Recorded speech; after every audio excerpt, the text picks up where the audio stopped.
Irmãos, irmãs, que Jesus, nosso Mestre, nosso Guia Maior, possa abençoar-nos, trazendo às nossas consciências, ao nosso mundo interior, a paz que tanto buscamos, a serenidade que tanto desejamos, frente aos problemas diários que vivemos e aos desafios que a todos nos aguardam. Na década de 70 do século XX, celebrizou-se um professor de filosofia de uma universidade norte-americana e também médico, chamado Raymond Moody Jr., através da publicação de uma obra extraordinária, intitulada Vida Depois da Vida.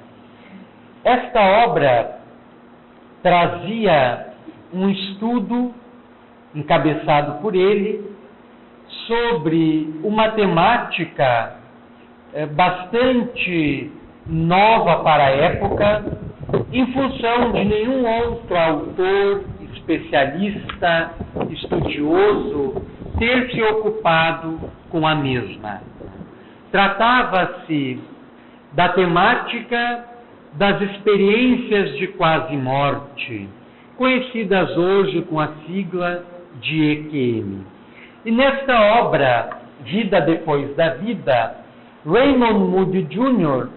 propôs-se, a partir de um conjunto de entrevistas que ele possuía, de mais de 100 pessoas que haviam passado por esta experiência, alguns atravessado uma parada cardiovascular, outros sofrido um acidente, outros experimentado um trauma muito grande, que fez com que experimentasse a morte, ou melhor dizendo, a quase a morte, em que eles se viam fora do corpo físico, estando mortos para os médicos que os socorriam, mas vivos, conscientes de si mesmos, portadores da sua individualidade e presenciando, afastados do corpo, tudo o que estava sendo feito. Todo o empenho promovido pela equipe médica e hospitalar. Então, nesta obra, que ela é seminal, porque elaborou e abriu caminho para muitos outros estudiosos, muitos outros especialistas da área médica, sobretudo, que passaram a examinar com mais calma, com mais atenção, este tipo de fenômeno. Dos muitos relatos que estão presentes nesta obra, destaca-se o relato de um senhor que passou por uma parada cardiorrespiratória, na qual ele se viu desligado do corpo físico e passou todo, de forma muito rápida, todo um histórico da sua vida na Terra, presenciou o socorro, o ressuscitamento realizado pelos médicos, utilizando a aparelhagem que eles possuem para isso, o desfibrilador, e teve um contato com uma fonte de luz imensa, que não tinha forma nenhuma, mas que o inundou com uma sensação de paz, de calmaria, de quietude, que ele nunca havia se sentido daquela forma.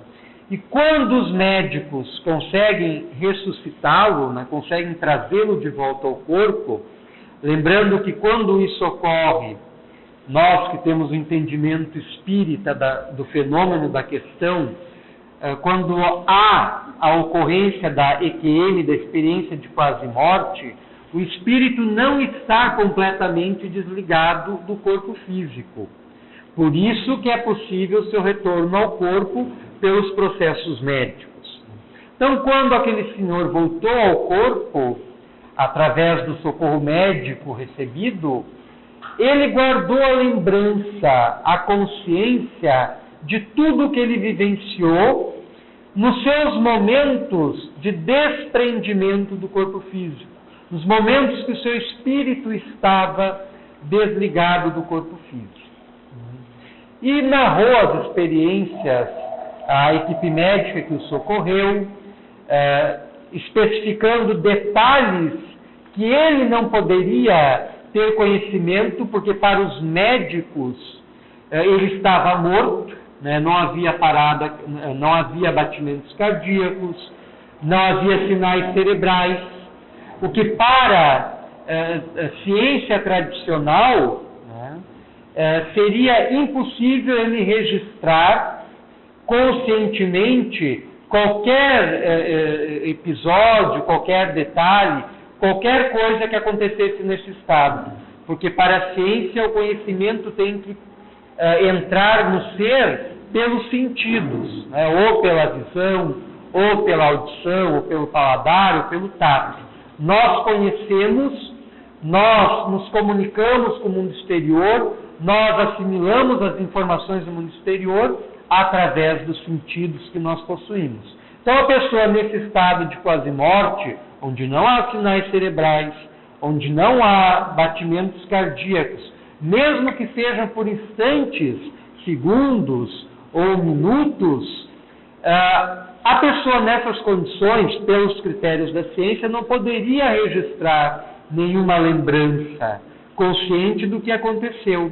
E este senhor, e inúmeros outros casos narrados nesta obra e em muitas outras, da própria literatura científica, da própria literatura médica, descrevem com minúcia tudo que aconteceu naquele momento em que estiveram praticamente mortos. Experimentaram a morte, experimentaram o mundo dos mortos, foram até o mundo dos mortos e dele retornaram.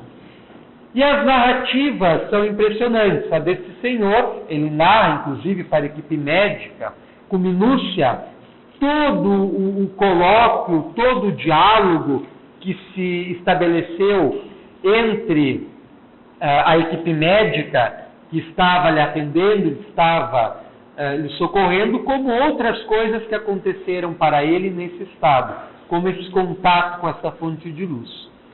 E o Dr. Raymond Moody Jr., ao entrevistá-lo, pediu que ele definisse a si próprio nessa condição. E ele sorriu para o médico e disse que era inexprimível. Ele não tinha como explicar tudo o que ele vivenciou nos momentos que o seu espírito esteve desligado do corpo físico. Dada a intensidade, dado a experiência ser completamente diferente daquela que nós estamos acostumados no nosso dia a dia, nos momentos em que nosso espírito está acoplado ao corpo físico. E ele, na tentativa de definir o estado em que ele se encontrava, ele expressou-se da seguinte maneira, que ele se via como sendo um padrão de energia, um feixe de energia, vibrando num determinado ciclo de oscilações específicos. Foi o termo, ele não era espiritualizado, não tinha conhecimento da vida espiritual, então a forma que ele encontrou para definir a sua vivência desligado do corpo físico foi esta: a de ser um padrão energético, um padrão de energia, um feixe de energia, guardando a consciência, a individualidade, os sentimentos, etc. Este homem, como todos os outros que passaram por esta experiência, narrados neste livro do Dr. Raymond Moody Jr., saíram transformados da mesma, porque travaram contato com o que para eles era o grande desconhecido, o mundo espiritual, o que seguiria além da morte. Eles, na sua maioria, eram materialistas, ateístas, pessoas só preocupadas com aqui e agora, nunca abrindo brechas na sua vida para refletir sobre questões como a alma, como a imortalidade, a comunicação com o mundo espiritual, a reencarnação, etc. Mas passaram por essa experiência, viveram a morte e viram que a morte, na verdade, ela não existe conforme nós a entendemos de uma forma geral. E que não deve ser temida como muitos de nós a temem. E que deve ser encarada sob um novo olhar, um novo ponto de vista. E essa experiência foi singular para eles e todos saíram transformados. Todos, sem exceção, passaram a cultivar de forma mais direta as relações familiares, valorizando cada momento que estavam juntos das pessoas as quais amavam, né? E se tornaram ávidos leitores, buscando conhecimentos e informações na literatura religiosa sobre informes da vida espiritual, tentando se informar mais, tentando conhecer mais, tentando entender mais esta vida que nos aguarda além dos umbrais, das portas daquilo que nós chamamos morte. E a morte é bem isso, é uma porta que nós atravessamos para outra realidade, para outra existência. Há uma questão no Livro dos Espíritos muito interessante, que é a questão número 88, que, de certa forma, está em sintonia com a definição que este senhor, cujo nome não foi revelado pelo Dr. Moody Jr., preservando a sua intimidade, com a definição que ele dá de espírito, né, sendo um padrão energético. Allan Kardec, que é o codificador da doutrina espírita, e que organizou esta obra maravilhosa, que é o Livro dos Espíritos, e que foi publicado no dia 18 de abril do ano de 1857. Nós estamos no mês de abril, é o mês do Livro Espírita, é o mês do Livro dos Espíritos. Ano passado ele completou 150 anos, este ano, portanto, 151, e é a primeira obra espírita da história. A própria palavra Espiritismo nasce com esta obra. O Espiritismo não existia antes do Livro dos Espíritos ser publicado. Por isso que nós sempre recomendamos àqueles que desejam ter um conhecimento mais aprofundado da doutrina, um conhecimento mais acertado do que é o Espiritismo, fazerem a leitura desta obra, que é indispensável para se compreender aprofundadamente o que é o Espiritismo. Todas as obras que vieram depois são complementares. Esta obra é o alicerce que sustenta todo o edifício doutrinário do Espiritismo. Sei que muitos não aguentam mais me ouvir falar isso, porque toda terça-feira que eu faço palestra, eu digo a mesma coisa. Mas é justamente para sublinhar a importância desta obra. Quem realmente deseja ter uma ideia maior do que é o Espiritismo, precisa ler, reler, estudar esta obra. Divaldo Franco, famoso médium baiano, quando iniciou o seu mediunato, a sua missão mediúnica na Terra, a sua mentora espiritual, o seu guia espiritual, Joana de Ângeles, recomendou-lhe que lesse e estudasse o Livro dos Espíritos. E ele fez. Leu avidamente, em 1, 2 ou 3 dias, ele devorou esta obra de mais de 400 páginas. E no encontro seguinte que ele teve com a sua guia espiritual, Joana de Ângeles, né, logo, né, disse-lhe que havia cumprido a sua missão, a sua tarefa, né, já havia lido a obra. E Joana de Ângeles pediu que ele lesse de novo. Né? E ele leu, agora com mais calma, já demorou mais tempo. E num outro encontro que ele teve com seu guia espiritual, novamente, ele disse que tinha lido a obra, e o Espírito mandou que ele lesse novamente.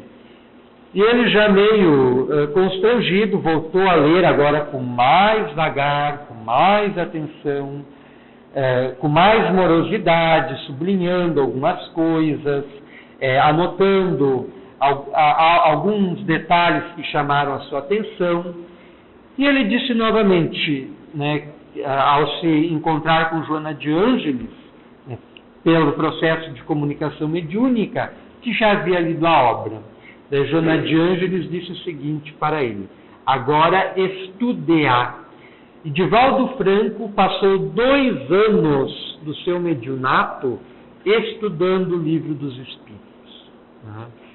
Foi a sua obra de cabeceira durante esses 2 anos, lendo-a, relendo-a, estudando-a.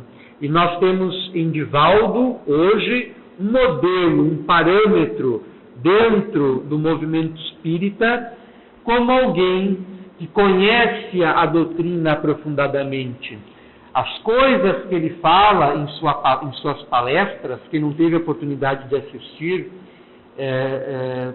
deve, quando surgir as condições, as circunstâncias, a oportunidade, deve ir assistir, porque são extraordinárias.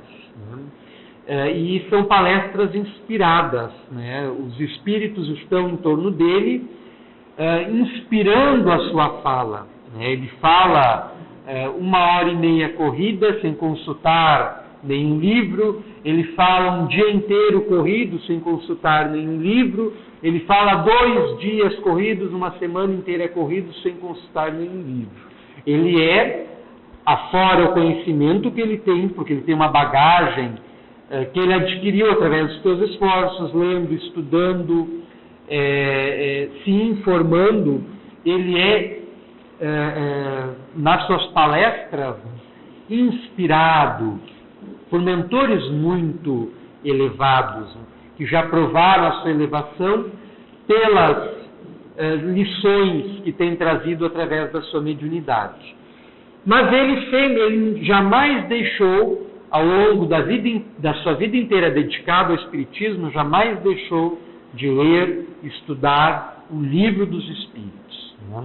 Por isso que nós enfocamos incansavelmente a necessidade que nós temos de ler esta obra. Então, a questão 88, Allan Kardec pergunta o seguinte: os espíritos têm forma determinada, limitada e constante? Os espíritos respondem: para vós, não. Para nós, os espíritos desencarnados, sim. O espírito se quiserdes, uma chama, um clarão, uma centelha etérea. Aquele homem que não era espírita e que passou pela EQM define a sua vivência, a sua experiência de padrão energético, que casa perfeitamente com a definição que os espíritos lá no ano de 1857 deram da realidade espiritual.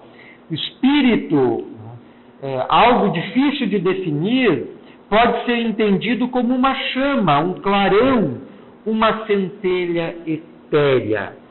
Daí tem uma questão complementar. Essa chama ou centelha tem cor? Os espíritos respondem: tem uma coloração que, para vós, vai do colorido escuro e opaco a uma cor brilhante, qual a do rubi, conforme o espírito é mais ou menos puro. Então, o brilho, o colorido, a intensidade dessa chama, desse clarão, desse padrão energético, está associado ao grau consciencial do indivíduo. Quanto mais elevado, quanto mais aberto ao bem, ao amor, à sabedoria, mais colorida, mais radiante, mais vibrante é essa chama, é esse clarão, é esse padrão energético.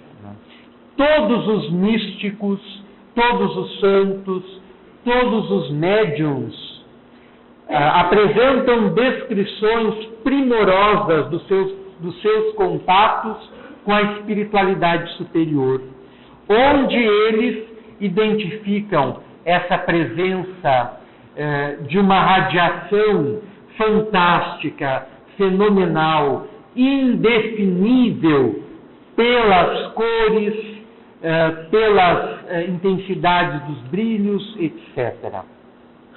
Então, o espírito, como entende a doutrina espírita, é algo indefinível, mas tem a limitá-lo uma outra roupagem, que é idêntica, é análoga, é semelhante ao nosso corpo físico. E Allan Kardec deu nome a essa roupagem de perispírito, ou corpo espiritual, como é um nome já utilizado pelo apóstolo Paulo em suas cartas aos Coríntios, tanto na primeira quanto na segunda. Ele usa esse termo, corpo espiritual, para dar a entender esta vestimenta do espírito. Então, o espírito, sendo indefinível, ele é uma chama, um clarão, um padrão energético, mas tem a envolvê-lo uma substância semimaterial, quintessenciada, que Allan Kardec deu o nome de perispírito, e que, de certa forma, é um xerox do nosso corpo físico. Se nós morrêssemos agora, nós íamos nos identificarmos pela forma do nosso corpo espiritual, que é a mesma do nosso corpo físico, porque o nosso corpo físico é moldado por esta forma espiritual, que é o perispírito. O perispírito foi chamado por um estudioso e pesquisador espírita, Hernani Guimarães de Andrade, de MOB, Modelo Organizador Biológico, que desde o processo da fecundação, quando o espermatozoide se une com o óvulo, o espírito, com o seu corpo espiritual, o seu perispírito, já está em ligação com o óvulo fecundado, e esse perispírito teria entre as suas funções a tarefa de modelar a forma daquele óvulo que vai começar o seu processo de diferenciação celular, da meiose, da mitose, por aí vai. E as células, à medida que forem se diferenciando e formando o ser, vão obedecendo às diretrizes do corpo espiritual, do espírito, através do corpo espiritual, do modelo organizador biológico. E nisso é central a questão do pensamento, que é o tema central da nossa exposição hoje. O pensamento. O pensamento é a base da nossa realidade, é a base da nossa existência, é a base da nossa vida. Tudo aquilo que nós vivenciamos, todas as experiências que temos, todas as coisas que nos sucedem, guardam relação intrínseca e direta com o nosso padrão de pensar, o nosso padrão de ser, o nosso padrão de sentir, o nosso padrão de acreditar. Tudo o que se dá ao nosso entorno, tanto positivo quanto negativo, está diretamente relacionado às matrizes do nosso pensamento.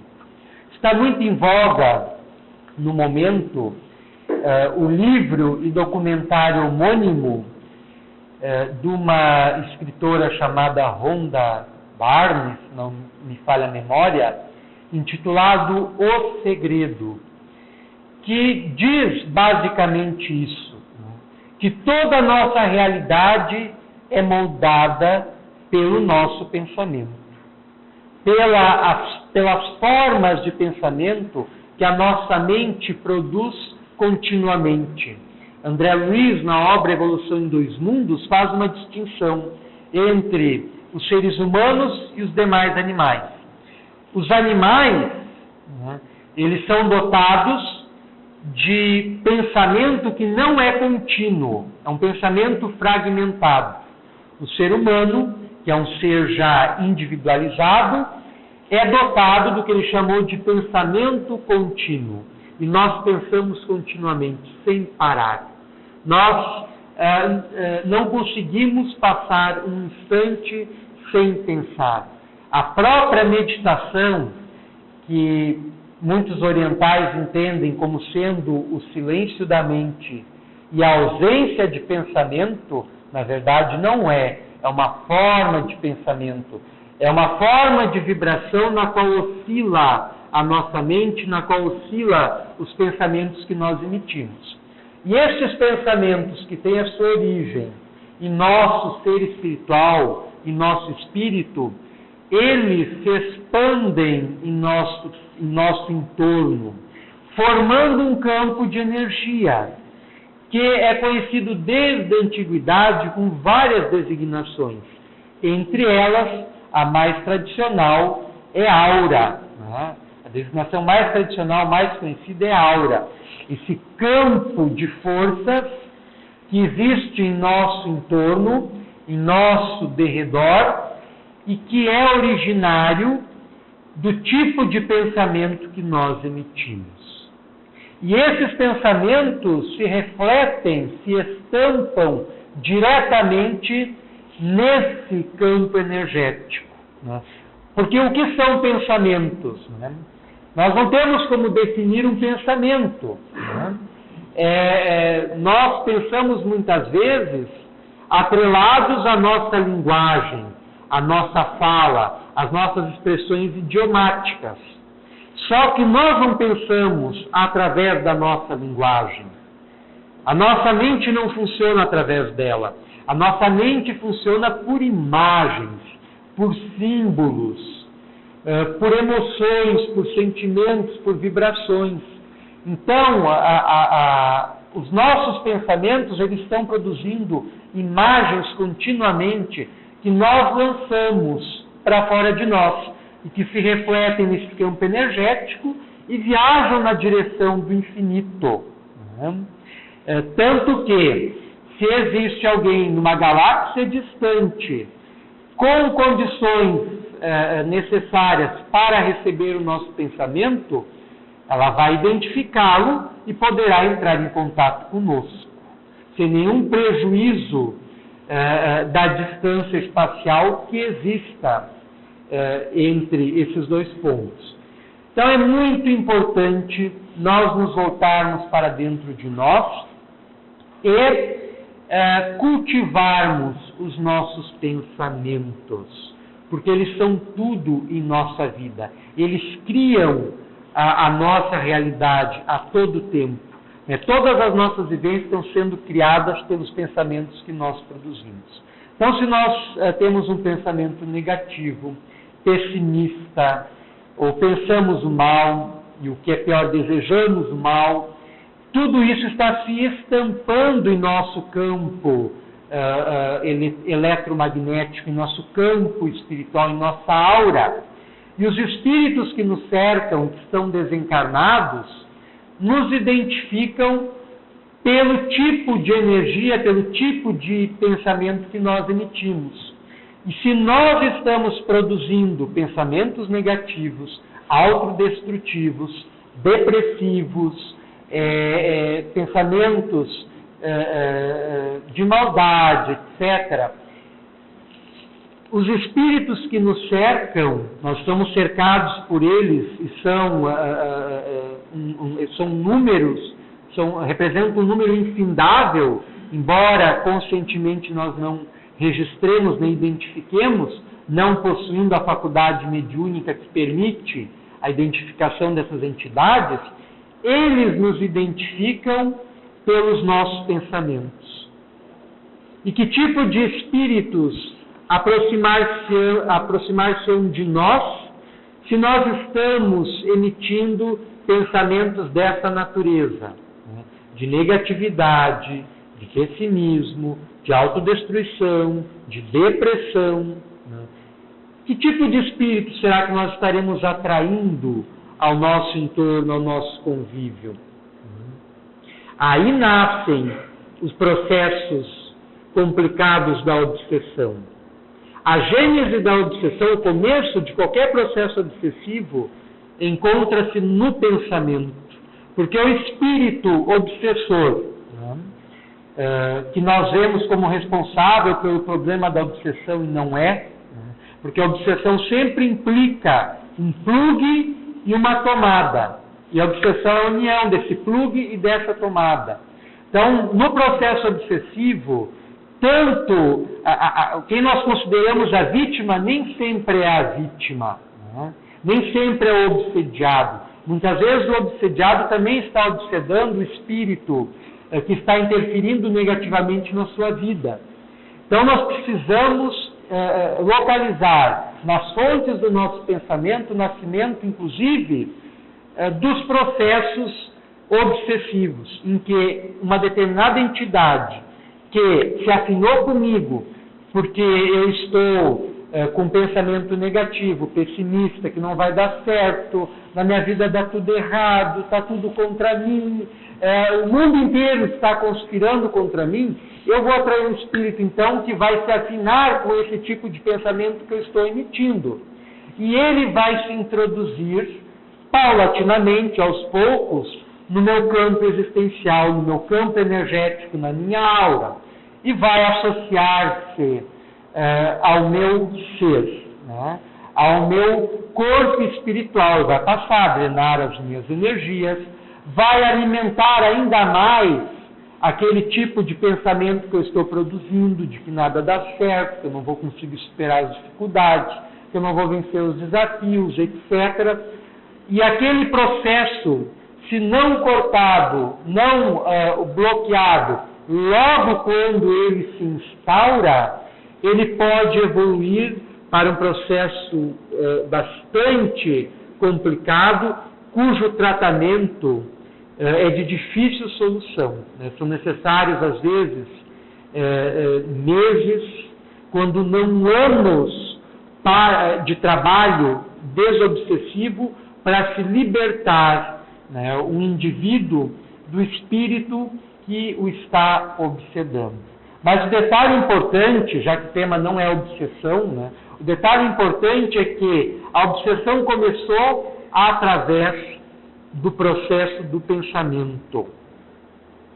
Então, nós precisamos necessariamente cultivar os nossos pensamentos. Quando Jesus recomendou a oração e a vigilância, ele compreendia esse processo de inter-relação espiritual. Eu aqui estou emitindo palavras e, ao mesmo tempo, ideias, vibrações, sentimentos, que vocês estão recebendo, tanto na condição de encarnados, quanto na condição de desencarnados. Em contrapartida, o efeito da minha fala está provocando reações em vocês que, por sua vez, estão sendo devolvidas para mim, na forma de dúvidas, na forma de incompreensão, na forma de compreensão, na forma de entendimento. Tudo isso é devolvido, porque nós estamos num processo de troca energética. E isso ocorre no nosso dia a dia, em casa, no trabalho, no nosso corre-corre. Nós estamos trocando as vibrações de pensamentos. Nossos pensamentos estão se intercomunicando. Embora, repetimos, não percebamos isso. Mas nós também não percebemos o oxigênio. E sem ele nós não vivemos. Nós não vemos o ar. Nós vemos o seu efeito através do vento. Mas nós não o vemos. No entanto, sem ele nós não estaríamos vivos, biologicamente falando. Da mesma forma, esses pensamentos, nós não vemos o pensamento que a nossa mente está criando, mas ele existe e ele está atuando diretamente na harmonia ou na desarmonia das nossas vidas. Então, quando Jesus recomendou a oração e a vigilância, ele entendia aprofundadamente essas relações interpessoais que se realizam no âmbito mais profundo, que é o âmbito da energia, o âmbito do pensamento, o âmbito da intercomunicação espiritual, que ocorre entre duas pessoas que estão se comunicando, embora não percebam. Uma pessoa pode só cruzar com a outra, podem não falar nada, mas podem dizer muita coisa uma para a outra. Uma pode pensar, eu não vou com a tua cara. Eu te conheço. Ela não falou nada verbalmente, mas produziu uma onda mental, produziu um pensamento que vai ter impacto direto na outra. E a outra vai sentir aquilo, já vai gerar uma antipatia por aquela que produziu aquele pensamento. E vai passar a nutrir, dependendo do seu comportamento, dependendo da sua condição espiritual, vai passar a nutrir o mesmo pensamento, o mesmo sentimento, por aquela que enviou inicialmente aquele pensamento de antipatia por ela. Nós precisamos compreender isso, até para nos forrarmos de uma série de perigos aos quais estamos sujeitos em nossas relações diárias. E como faremos isso? Repetimos, observando os nossos pensamentos. Joana de Ângeles sempre recomenda que nós não devemos produzir uma briga, uma luta, um litígio, um conflito com os nossos pensamentos. Nós não podemos brigar conosco mesmos, brigar com a nossa mente, porque nós sairemos perdedores dessa luta, já que os nossos pensamentos se produzem de contínuo a contínuo. Qual a sugestão que Joana de Ângeles nos oferece? Quando um pensamento infeliz, um pensamento negativo, um pensamento doentio se instala em nosso campo mental, nós não devemos opor resistência a ele. Devemos deixar que ele passe, tá? E devemos procurar substituí-lo por um pensamento melhor. Se foi um pensamento e um sentimento de ódio por alguém que assomou de chofre no mecanismo das nossas relações diárias, deixemos passar aquilo, deixemos passar aquele ódio, aquela raiva súbita e substituamos aquele sentimento, aquele pensamento por um amor, um sentimento equivalente, um pensamento equivalente de amor, de tolerância, de fraternidade. Nós vivenciaremos, se assim o fizermos, verdadeiros milagres em nosso dia a dia. Guerras que iniciaríamos com aqueles com que convivemos, ao adotarmos essa mudança interior, nós vamos ver que esta mudança se refletirá naqueles que partilham conosco a experiência corpórea. O marido, a esposa, os filhos, enteados, parentes, etc. É claro que é algo lento, paulatino, porque o que nos acontece? Nós criamos hábitos mentais. Um pensamento largamente sustentado, ele se transforma num hábito. E todo hábito é difícil de ser vencido. Alguém que fuma há vários anos tem uma dificuldade imensa de largar do vício, porque se instaurou o hábito. Nós, gaúchos, que em grande maioria somos dependentes, quase que químicos do chimarrão, se quiséssemos parar de tomar o chimarrão, se pararmos de tomar uns 3, 4 dias, uma semana, nós vamos sentir falta, porque está instalado o hábito. Os pensamentos é a mesma forma. Alguém que está sustentando várias vezes pensamento de morte, de desgosto por si mesmo, não quer mais viver, a vida perdeu seu colorido, só pensa em morrer, cria um tipo de pensamento que vai se transformando num padrão, que gera um hábito, que é difícil de se libertar dele. E se a pessoa não consegue, ela acaba caindo nas malhas do suicídio, né? Acaba se matando. Né? Então, tudo começa no pensamento, né? Frisando isso novamente. Né? Então, é indispensável que nós procuremos sempre mentalizar coisas boas, pensar no bem, visualizar coisas bonitas, uma paisagem bela, uma catarata, uma floresta, um quadro de um artista famoso que gostemos, uma cena que vimos e que nos traz e que vivemos e que nos traz boas recordações. Quando o pensamento infeliz infesta, né, a nossa mente, lembrarmos de alguém que gostamos e que faz com que nos sintamos bem, que nós vamos experimentar singular transformação quase de imediato.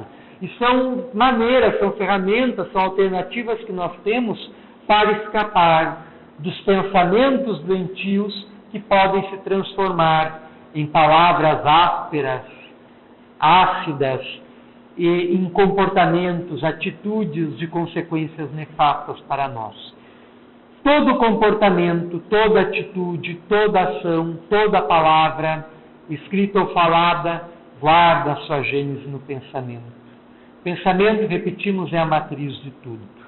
Assim como uma obra grandiosa como a de Jesus, como a de Mahatma Gandhi, como a de São Francisco de Assis, como de Madre Teresa de Calcutá, tiveram sua origem no pensamento elevado dessas criaturas, no pensamento unido a Deus que elas possuíam, também as maiores hecatombes e desgraças que se protagonizaram na Terra, como a Segunda Guerra Mundial, que girou em torno de um espírito desvirtuado dos seus compromissos políticos, Adolf Hitler, apenas para citar um exemplo, também começou no pensamento.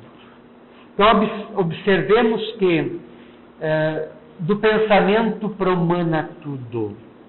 E nós temos um compromisso muito grande com o equilíbrio espiritual do pensamento, do planeta, mantendo a harmonia dos nossos pensamentos.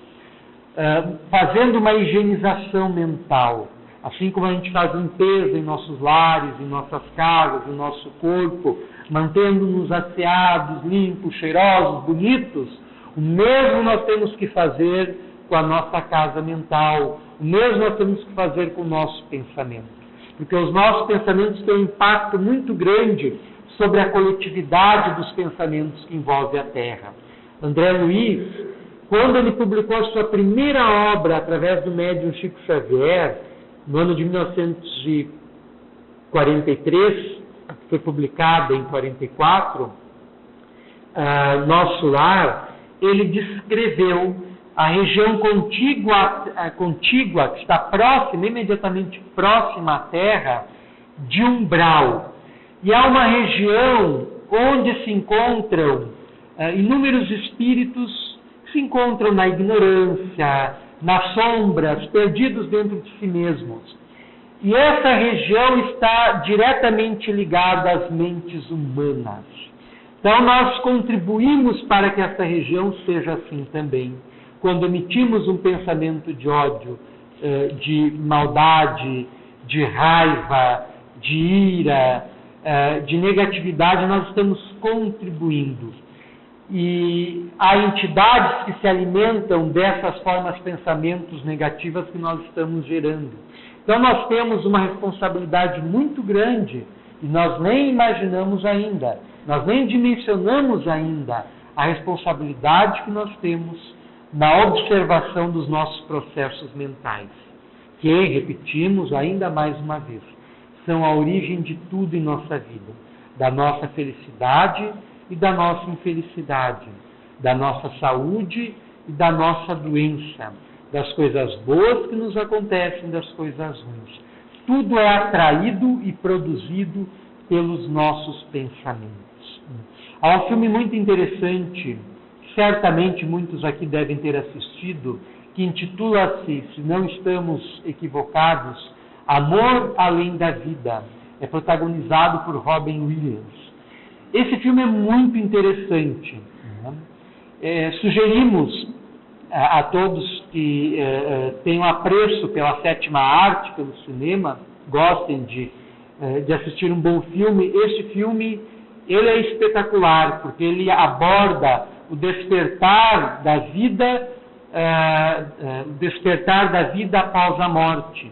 E tem um detalhe no filme, logo no início, quando o ator principal, o personagem principal desencarna e vai para o mundo espiritual, ele é amparado por um mentor espiritual, que adota a forma que ele quer, em função do seu pensamento.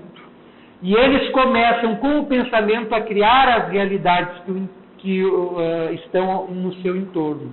E o mesmo vale para nós. Se nós queremos uma vida melhor para nós, nós temos que começar a melhorar a qualidade dos nossos pensamentos. Melhorando o nosso mundo interior, melhorando a nossa mente, melhorando os pensamentos que nós produzimos, necessariamente nós já conseguiremos uma vida muito melhor e certamente resolveremos uma série de problemas que sem essa mudança interior, de fato, não vamos conseguir resolver. Então, o pensamento é tudo. Busquemos cultivar bons pensamentos, boas ideias, alimentar paisagens belas em nosso íntimo, porque isso vai se refletir em nós e se refletirá naqueles que conosco convivem e vai gerar uma atmosfera de paz, de harmonia, de equilíbrio, de positividade que favorecerão o nosso bem, a nossa saúde, a nossa alegria, a nossa realização.